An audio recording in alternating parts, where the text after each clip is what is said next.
Welcome back to another Kray video.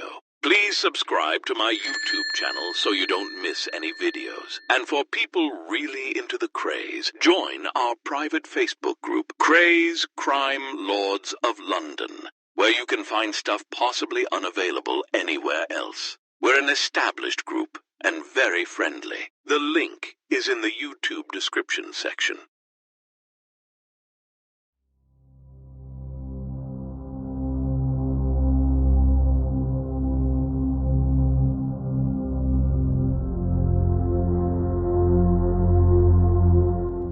Welcome back. We continue my story of my time with the Krays. They were crazy days. My name is Albert Donoghue. I was chief growler and rent collector for Ronnie and Reggie right up to 1968, when we were all arrested by Nipper Reed and his Scotland Yard team.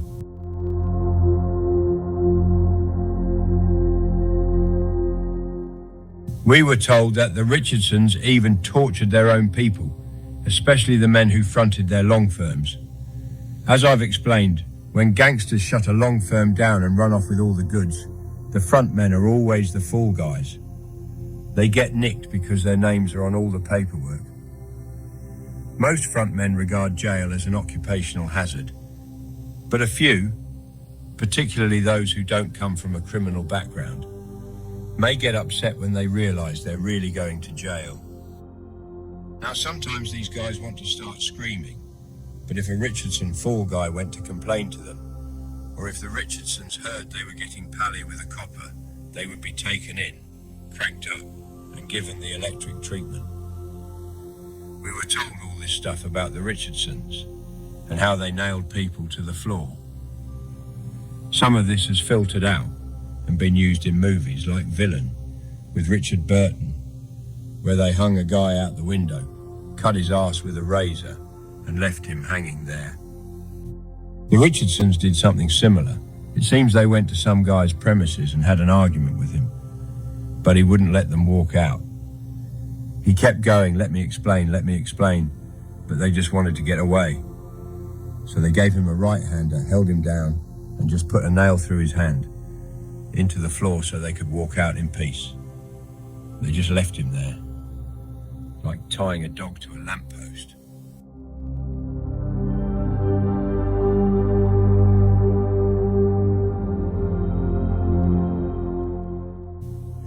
We heard another story where there was a guy who was forced to sit on the floor and was then whacked over the head with a bayonet.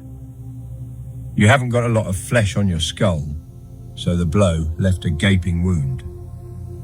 Then one of the Richardson crowd remarked how much the wound looked like a mouth.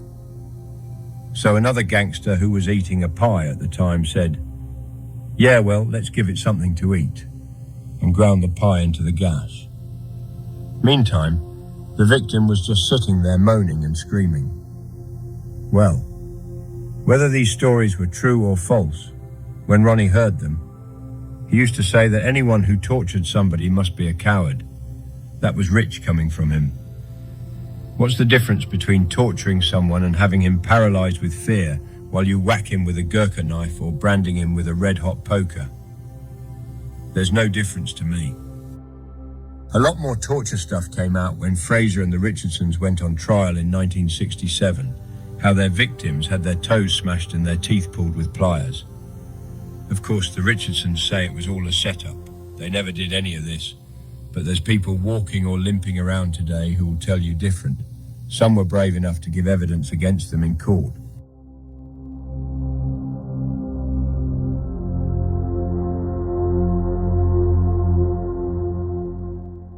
This torture was still going on while we were getting ready for war with the Richardsons.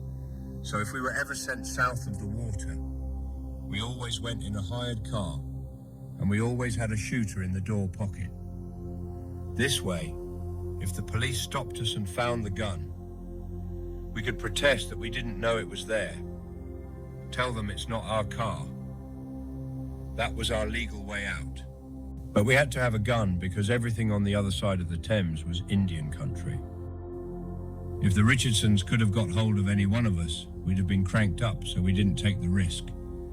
The only communication between the two firms was now strictly ambassadorial. If the twins spoke directly to the Richardsons, It would be only to settle demarcation disputes, to tell them to get off our manor and to test each other's resolve to go the whole way. There came a moment when communications had completely broken down and the twins were ready to go the whole way. We were all set to make the Thames foam with blood when suddenly, on Monday, 7th of March 1966, almost the entire Richardson mob were caught up in the Battle of Mr. Smith's, a gambling club in Catford south of the river. Frankie Fraser and Eddie Richardson were shot, and a guy in the opposition called Dickie Hart was murdered. This Hart was no relation of Ronnie Hart's, and he wasn't on our firm. He was with another South London mob led by Billy and Harry Hayward, who had decided to block the Richardsons from moving in on this club. If we work on the principle that my enemy's enemy is my friend, then these young Haywards were on our side. I knew Harry Hayward because I'd been in jail with him, and we got on okay. Both sides lost the Battle of Mr. Smith's. Victory went to Catford CID, who, with a gangster's corpse on their turf, went straight in and wiped up as many Hayward and Richardson soldiers as they could find. They charged even invalids like Fraser and Eddie Richardson and put them out of action. We heard about this shootout on the Tuesday morning, and it was top of the agenda at our regular 9 o'clock meeting. The mood was buoyant, though not triumphant. We all felt able to relax and move around London more freely. Most of our serious opposition was off the streets, so it seemed our war had ended before it began.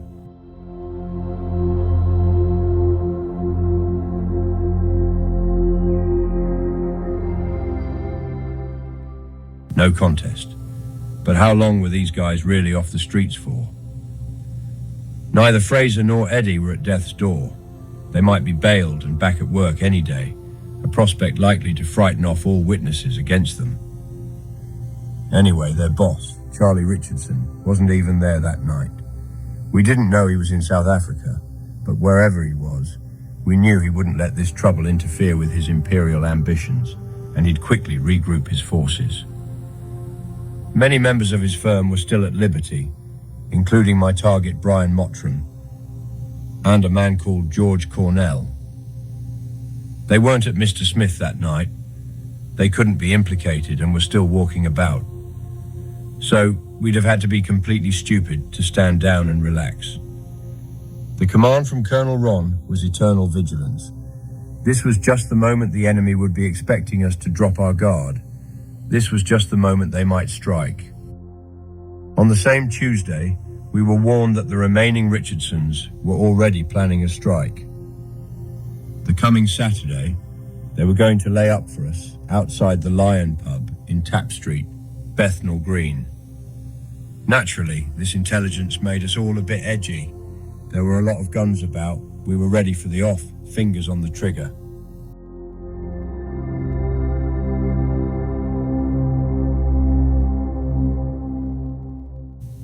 The very next evening, Wednesday 9th of March, we are all sitting in this same Lion boozer. We called it the Widows, sometimes the Merry Widows, because it was run by a widow. With death and guns both regular topics of our conversations, this may have been unconscious black humor. We had no idea that another woman was about to become a widow. At 8:15, one of our spies came in the Widows and walked up to Ronnie Kray. I found out later that he told him, George Cornell is sitting round the beggars drinking. To Ronnie, this was a diabolical liberty, a provocation, an act of war, because he regarded Cornell as one of the Richardsons' men. And here he was in our midst, drinking right on our manor. He was just around the corner, because Tap Street is only 1/4 of a mile from Whitechapel Road, where you find the Blind Beggar pub. All of a sudden, Ronnie strutted off out the Widows with Scotch Jack Dixon and Ian Barry in tow. At this point, we had no idea what Ronnie was going to do. To us, it was just movement. Then Reggie told me, Cornell's round the beggars, and he's going round there. I hope he doesn't do anything stupid. 1/4 of an hour later, Reggie asked me to phone somebody. The phone was in the living room behind the bar, but I'd only just got there when Reggie put his head around the door and said, Scrub the call. Get off the manor. We're moving.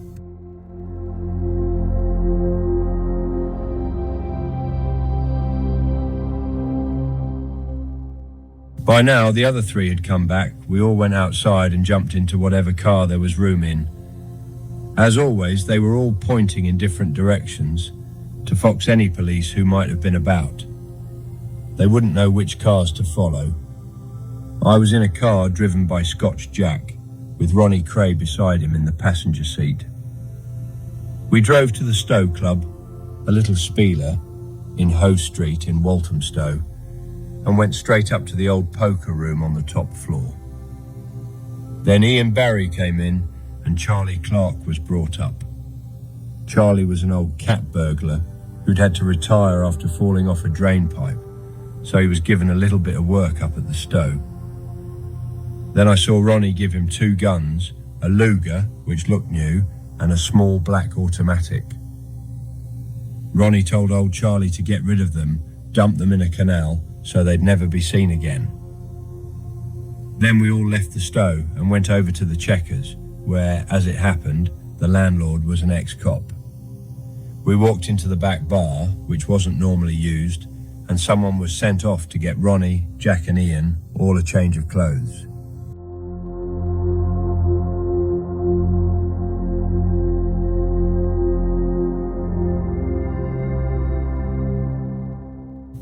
By now, Ian was telling me what had happened.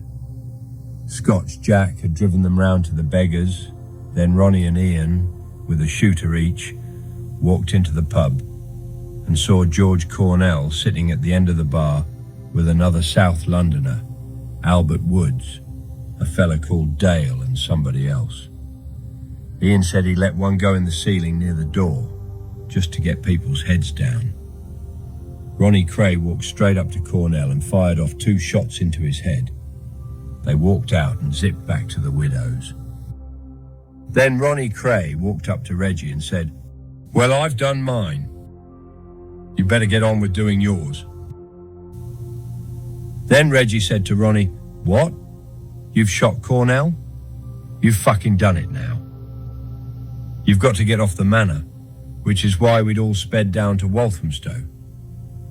Later that night, we were all standing around drinking when we heard a report on the news that Cornell was in the London hospital. He had to be there because it was only 100 yards from the blind beggar. One of the crowd knew a nurse in the London hospital who was phoning us with hourly updates until the early hours of the morning when he was transferred to another hospital with a neurological unit for a brain operation.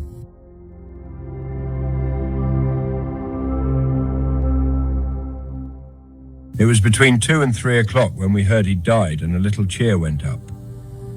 Ronnie started cheering and all the little wets joined in so they wouldn't stand out as dissenters. You may think I'm being wise after the event, but even at this highly emotional time, I thought this whole scene was disgusting, because we never really had anything against George Cornell. He was only equivalent to what we were. He was a soldier for the Richardsons, just like we were for the Krays. He did the same things we did, but for them. Nowadays, all the Kray supporters say Cornell and all the twins' other victims were vermin and scum, and they deserved to die. Well, if that's true for George Cornell, it's true for all the rest of us, especially Ronnie and Reggie. None of us was any better than George, and certainly it wasn't up to Ronnie to decide whether he lived or died. Anyway, Ronnie was totally wrong in branding George as some alien from South London who had no right on our manor. He may have been running from Old Bill. Perhaps he had to get away from South London because of the hue and cry after Mr. Smith's. But he was an East Ender, a one-time member of the Watley Street gang. This was an old team of doers from Watley Street and Stepney, so George was entitled to sit in the East End if anyone was. I knew him, and he wasn't a bad guy, a dapper, short, fit, well-made, typical Cockney. He was really one of us. But Ronnie considered he was just taking the piss by sitting drinking in one of our locals, so without consulting Reggie, he just sent for a shooter, and then pow! He just done him. It was nothing to do with Cornell calling Ronnie a fat poof. He may have called him a fat poof, but that certainly was not the motive for Ronnie killing him. There was no real motive. It was just a whim. But it got worse.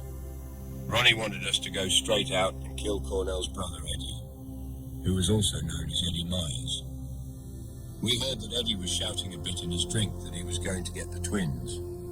So Ronnie called up Ronnie Hart, Connie Whitehead and me, and suddenly announced, "There's far too much shooting going on in the East End." What? We thought, as we couldn't believe what he was saying.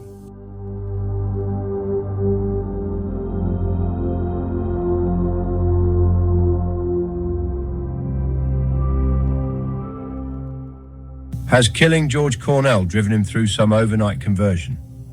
Is this the new pacifist Ronnie? But no, we realised as Ronnie went on. So we're going to change the pattern a bit. Then he produced a whole load of axes that he'd bought. Just little firewood axes. And he continued, "Now that Slag Cornell's brother is spouting his mouth down Watney Street, I want you to dig him out and do him with the axes." So we said, "Oh, all right," and we went out with these silly axes. Of course, we had no intention of using them. We had no grumble with Eddie at all. We just made a public point of looking for him and left a thick trail. We'd go in a pub and say with a bit of menace, "Where's Eddie Cornell?" Of course, they would say they hadn't seen him, so we'd say, "Well, when you do see him, you tell him we're looking for him." We let it be known we'd been there, but we had no intention of catching the man. Our aggressive manner was all part of the act. It would ensure that Eddie kept out of sight so we couldn't hurt him. And for sure it would be reported back to Ronnie that we'd been doing our job. We knew we could get away with not killing Eddie because it was all a question of Ronnie's mood. Give it a couple of days and he'd have gone off the idea or forgotten he'd ever issued the order. And that was the tragedy about George Cornell. If Ronnie had been in a good mood that day, Cornell wouldn't have died. Ronnie would have said, "Cheeky bastard," and left it at that. Anyway, the morning after Cornell dies, when we stir ourselves, it's like D-Day. Everybody's looking for us, and we're thinking even the Home Secretary's bound to step in and say, "Look, just clean the place up, get rid of this mob." Then we start hearing little stories that Nipper Reed is disguising himself as a milkman or a priest, and seeing people who know things about the firm. Every hour Scotland Yard was blustering about taking the East End apart to find the killers. Even their top detective, Tommy Battler, came to the scene of the crime. This all may have been public relations, an effort to appease politicians and honest local citizens, but we knew for sure that the police would be gathering some intelligence, so we expected to be jumped on and whipped off a bit lively. Quite simply, we thought, you can't just go round killing people without getting nicked. But we were wrong.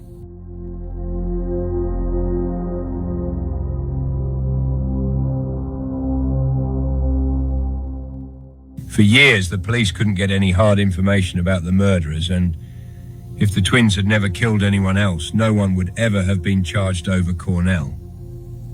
Ronnie and Reggie's 10-year campaign of intimidation all over the East End was paying dividends.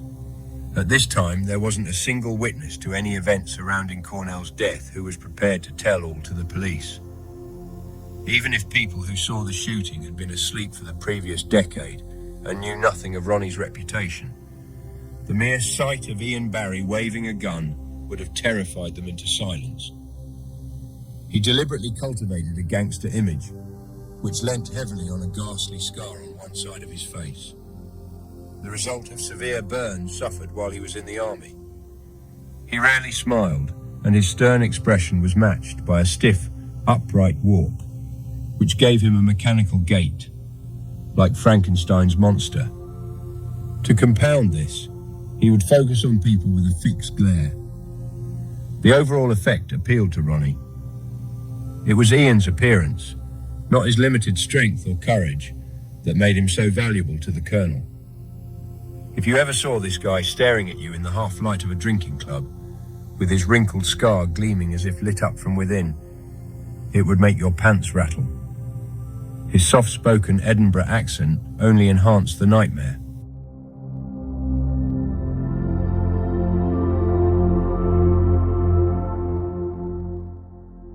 Everyone on the firm played their part in imposing the silence surrounding Cornell's murder.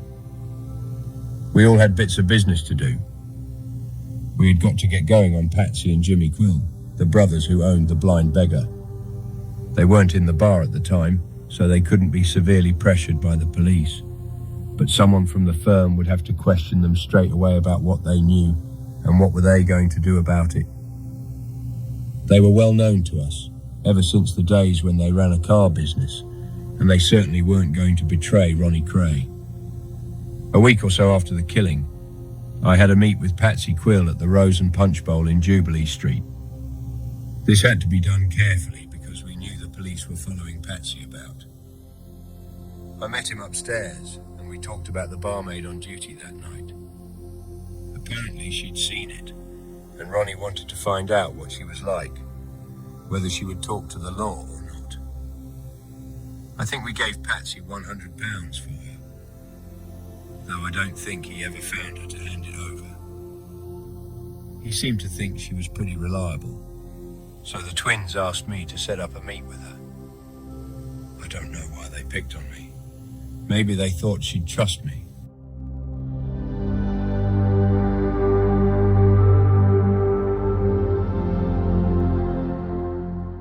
I arranged a meet at another of the Quills' pubs, the 3 Swedish Crowns over in Wapping, but it fell through because the girl was too frightened to show up. Anyway, when the cops spoke to her, she said she couldn't remember the gunmen's faces. At the same time, feelers were put out to Albie Woods, the man who was drinking with Cornell when he was shot. He was given a talking to, though apparently he never saw who did the shooting. The twins were also worried about the kid Dale, who ran out of the pub when it happened, but then they found out he was going to be no trouble. These approaches quickly paid off, because soon the police raided a place where the twins were staying in Lee Bridge Road. It was a well-organised ladders through windows job, but they didn't find any guns. They arrested the colonel on the basis of an anonymous tip-off and put him on identification parades. No one picked Ron out, certainly not Albie Woods, so he walked out free, like a hero.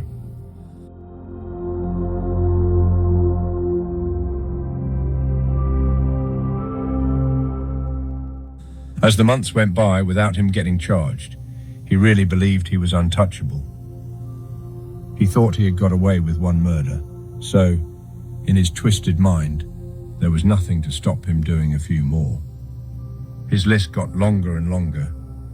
In his dreams, the bodies must have been piling on top of each other, but the police could do nothing because of the wall of silence the twins had built up around themselves, thanks partly to the menace of people like me. If Ronnie and maybe Reggie thought they were untouchable, some of us could see things would fall apart fairly soon. When we thought about the killing of Cornell, and we thought about it every day, we wished they had already retired to their mansion. Then none of this would have happened. George would have still been around, and we could have sorted things out with him in a calm and reasonable fashion. He certainly wouldn't have got killed.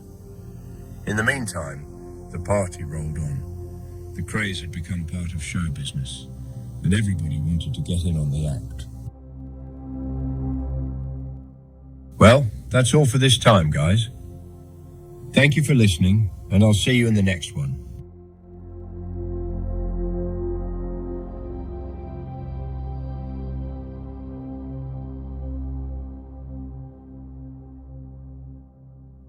Thank you for watching. If you enjoyed the video, please join our Facebook group. It's called Krays Crime Lords of London. We're a friendly, moderated group with over 1,000 Kray and other celebrated gangster videos available for view. There's also thousands of images in the photos sections. The link for the group is in the YouTube description section. I hope we see you there soon. Leave a like and subscribe.